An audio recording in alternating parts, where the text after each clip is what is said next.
Welcome to episode number 78 of the Friday Fizz. This week, Bake Off comes to a conclusion, vinyl's back in fashion, and Sam takes on Donald Trump.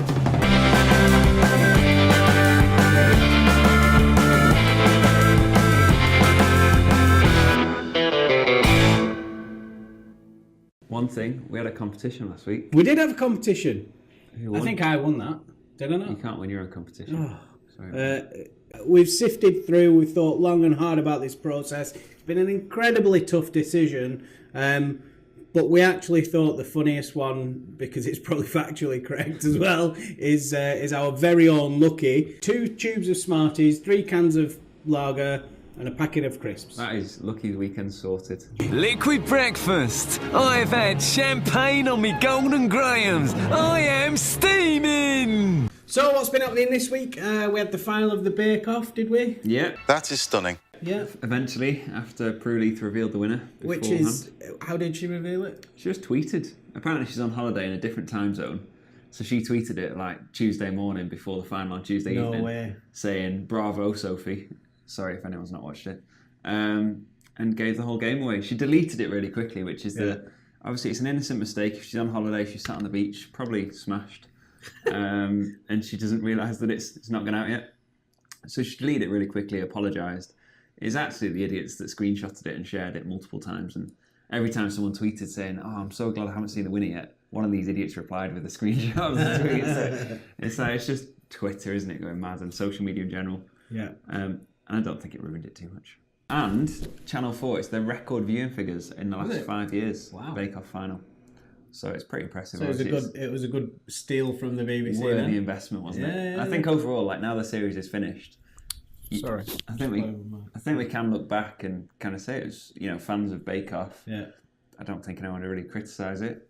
If you'd have watched it for the first time, not comparing it to the old one, you'd have said it was a good show, and you'd probably said it was equally as good as the last one. Yeah. Sainsbury's, they're launching a new record label. Yeah, Sainsbury's, like their own record label. They're not like promoting a particular one or anything like that. Launching their own record label. Which is a weird jump, isn't it? A shift from selling groceries to having a record label. I mean, obviously supermarkets have sold CDs and stuff and will have sold vinyl originally. What CDs? But it's just like those weird things you used to put in a machine and play music. Okay. But Great banter. And it's going to release vinyl-only albums. Right. So like special compilations and stuff that people are putting together just on vinyl. And that's like, vinyl last year it was the biggest year for vinyl in 25 years. Now, some of these are limited. What was that? I think it was Blue Monday. There was an original pressing. For f***'s sake. Most people that are buying vinyl, I don't even know if they have record players. They just I think they do it to have a shelf with vinyl, don't they? But like, it's 20 or 30 quid for a vinyl record. Like something like Arctic Monkeys' latest album, it's like 20 or 30 quid on vinyl. It's crazy.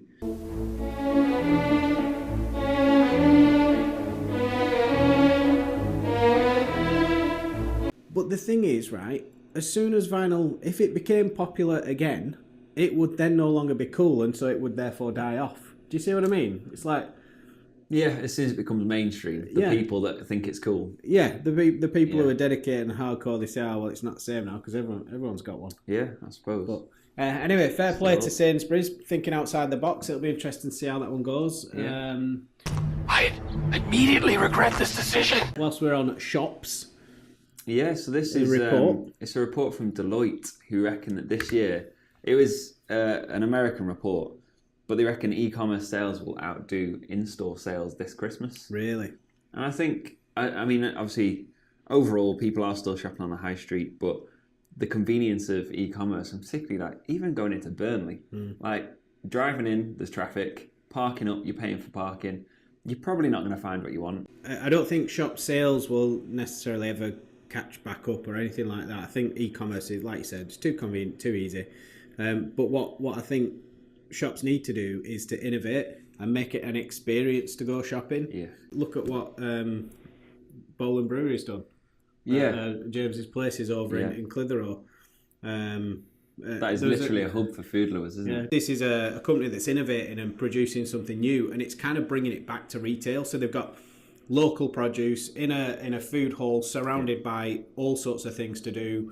restaurants, cafes, food. They're gonna have a spa, They're gonna rooms. spa, it's incredible. hotel. Yeah, It's literally everything you would need really for a weekend away or a food experience. And but that's what town centres have got to do. They've got to think like this entrepreneur has done, and he's seen a vision, of something that I would not have thought that. And I think, and just to be that ambitious, just to take this rundown mill with trees growing through it and say, "This I'm is going to what spend 10 million on this, and we're going to have X, Y, and Z." To have that vision, just like build it and they will come, kind of thing.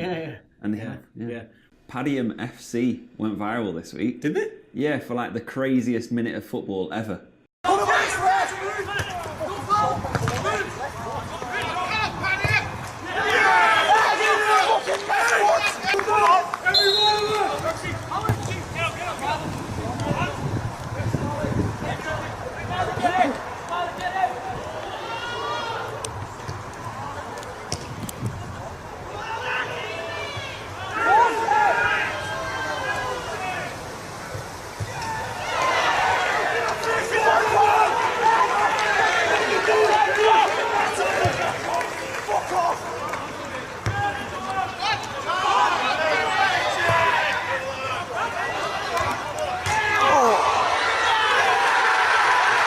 And it was all over like Lad Bible, BBC Sport, but it's amazing. It's like just do a.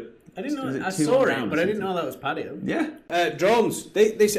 Drones get quite a lot of coverage in automated cars in this and show. you telling people they need to retrain or this kind of like campaign. I'm just going to say the same again. You are, yeah. But I mean, I thought I'd tee you up for the opportunity for it because there's an article this week about a factory in America where they've basically got drones replacing people now, flying around the factory or the warehouse, scanning products and like searching out products and stuff like that. So it's replaced a person already. Yeah.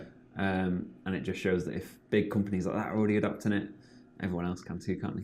Yeah, I think it's only a matter of time before anything that can be automated, it's becoming cost effective to now do. Because for most businesses, the biggest cost is humans.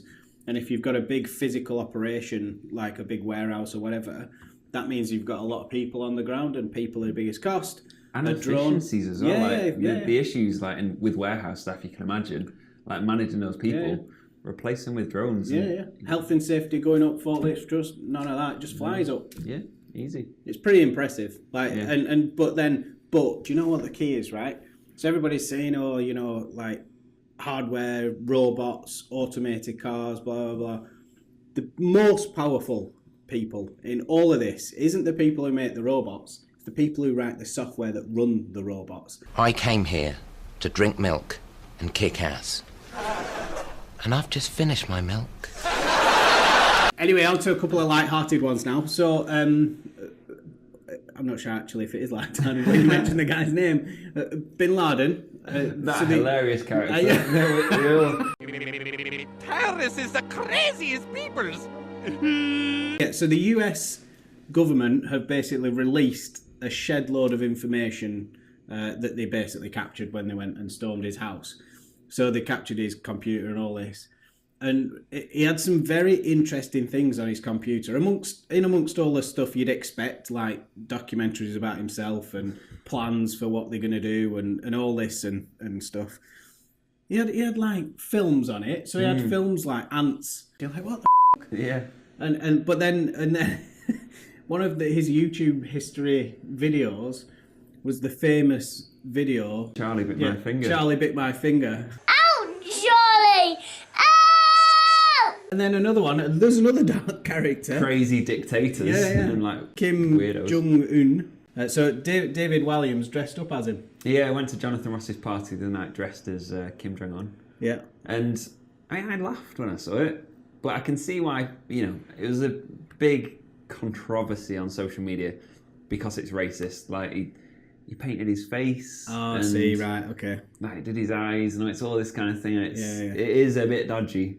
I don't know, that was what Little Britain was, wasn't it? Like, they did all that stuff on Little Britain, and it was one of the biggest shows on BBC. I saw it as not really being racist. I didn't. I mean, again, it's hard to say it's only a joke because there will be people that are offended, and it's like, where do you draw the line?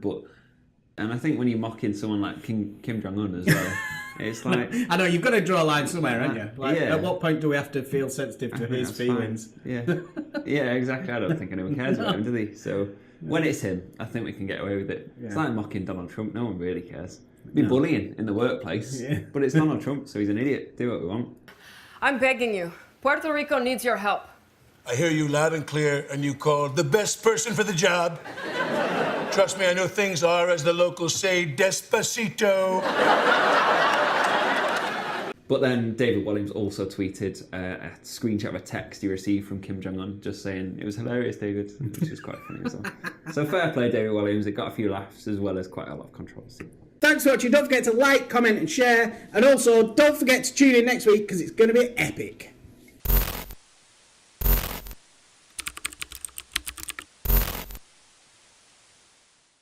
Anyone for volleyball? What's happening? No! Ah!